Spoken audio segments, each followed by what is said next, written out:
La verdad es que si miras los titulares de esta semana es como ver dos películas distintas a la vez. Totalmente. Por un lado, una de euforia económica.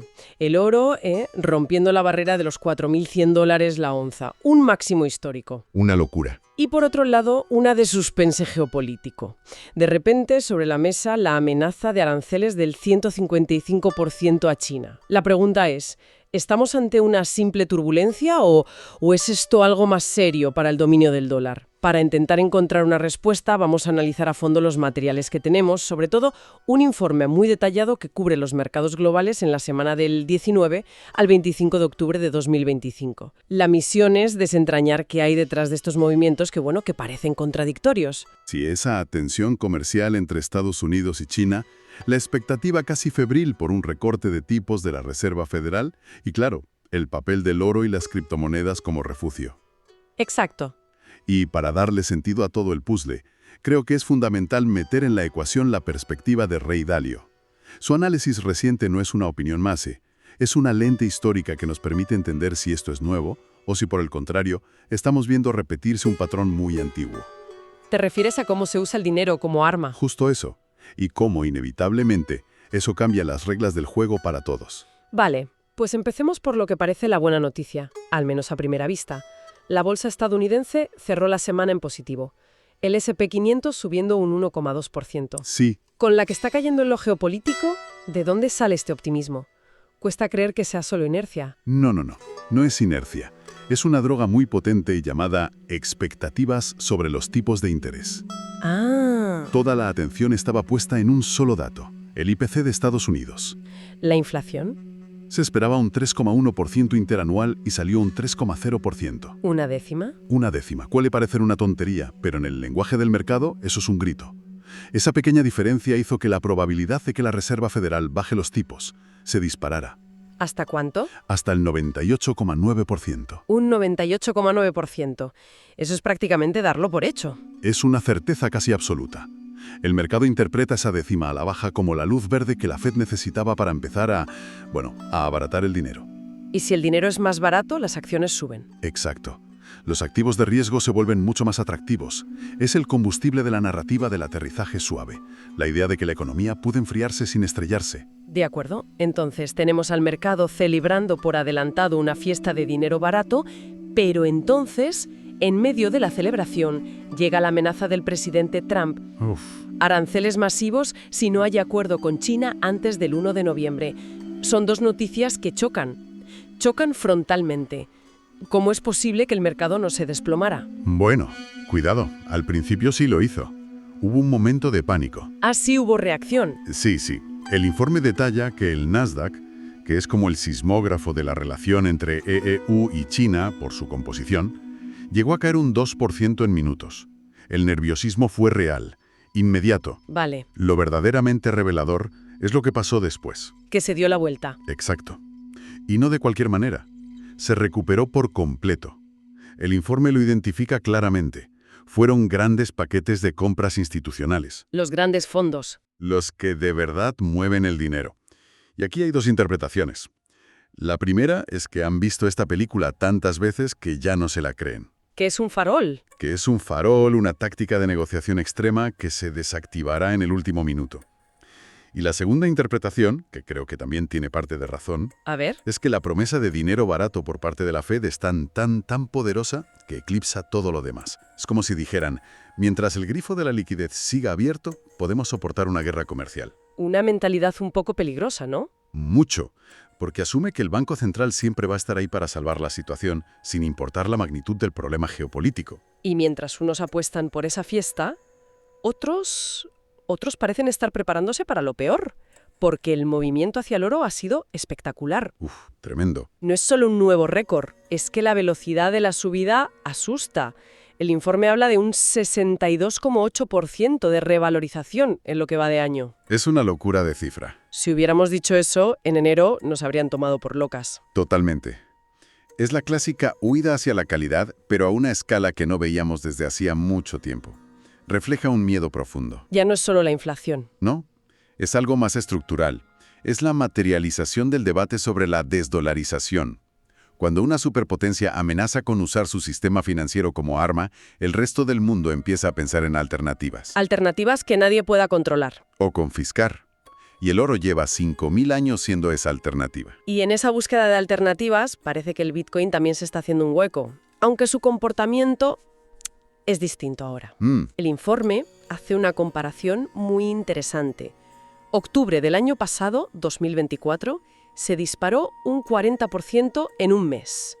Este octubre, mucho más tranquilo, consolidando en los $108.000. Esa comparación es la clave de todo. Muestra una evolución fundamental del activo. ¿En qué sentido? En que la volatilidad salvaje, que era su seña de identidad, se está moderando. ¿Y por qué? Por el tipo de inversor que está entrando. Ya no son solo especuladores buscando el pelotazo rápido. El análisis habla de un flujo constante de capital institucional. Me cuesta un poco reconciliar esa imagen, la verdad. Por un lado, una subida del 40% en un mes, que es pura especulación. Y por otro, esta nueva estabilidad. ¿Qué ha cambiado en solo un año? Ha cambiado quién compra y por qué compra. Hace un año, el motor principal era el retail, los pequeños inversores y fondos de alto riesgo. Ahora hablamos de fondos de pensiones, de aseguradoras, de grandes gestoras de patrimonio. Jugadores más conservadores. Mucho más. No buscan multiplicar su dinero por 10 en un mes, buscan diversificar. Compran Bitcoin por la misma razón que compran oro, como una póliza de seguro contra la inestabilidad. Claro, no meten un 50% de su cartera. No, ¿qué va? Meten un 1%, un 2%, pero cuando sumas esos pequeños porcentajes de gigantes que gestionan billones, el resultado es un suelo de demanda muy sólido. Y eso estabiliza el precio. Es un cambio de paradigma total. Y hablando de esa perspectiva histórica, de seguros, es imposible no pensar en lo que Ray Dalio escribió justo esta semana. ¿Es que encaja a la perfección? Su análisis conecta directamente con todo esto. De una forma asombrosa. Dalio básicamente nos dice que miremos la historia. Su argumento es que cuando las potencias dominantes entran en conflicto, una de las primeras armas que usan son las sanciones financieras. Congelan activos, bloquean pagos. ¿Eso es? Y cada vez que pasa, la confianza en su moneda, en este caso el dólar, se erosiona un poco más. No es un colapso de un día para otro. Es una muerte por 1000 cortes. Entonces, la amenaza de aranceles de Trump no es un evento aislado. No. Es un corte más en esa erosión. Exactamente. Es la demostración en tiempo real de su tesis. Y Dalio lo apoya con datos, que por cierto también aparecen en el informe que manejamos. Por ejemplo, el hecho de que China, el mayor tenedor de deuda estadounidense, lleve meses vendiendo dólares de forma sistemática para comprar oro físico. No es una decisión táctica, es estratégica. están reduciendo su dependencia. Entiendo la tesis de Dalio, y los datos parecen apoyarla. Pero, ¿no es un poco exagerado? China lleva años comprando oro, diversificando, y a pesar de todo, el dólar sigue siendo el rey. Sí. ¿No podría ser esto una gestión de riesgo prudente en lugar del principio del fin? Es una objeción muy razonable. Y es verdad, el dólar no va a desaparecer mañana.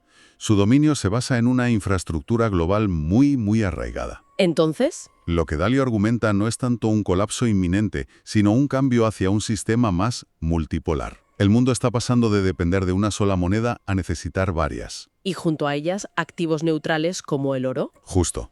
Por eso, en su famoso portafolio All Weather, que está diseñado para aguantar cualquier tormenta, no solo recomienda un 15% en oro, es que ha añadido un 5% en Bitcoin. Lo ve como una opción digital a esa misma necesidad. Exacto.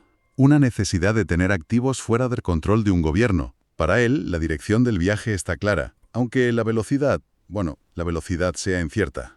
Si unimos todas las piezas, el cuadro que emerge es fascinante y a la vez muy desconcertante. Sí, lo es. Tenemos a una parte del mercado, la de las acciones, apostando ciegamente a que la Fed lo arreglará todo con dinero barato. Y a otra parte, la de los activos refugio, preparándose para un escenario de conflicto global. Es como si convivieran dos realidades paralelas. Totalmente. Y lo más llamativo no es que los inversores estén comprando oro o acciones, es que están comprando los dos a la vez. Están pisando el acelerador y el freno al mismo tiempo. ¿Una estrategia de supervivencia? Justo. Eso nos dice mucho más sobre el miedo y la incertidumbre que hay de fondo que cualquier titular. Celebran los datos de EU a corto plazo, pero no se fían nada del panorama geopolítico a largo plazo.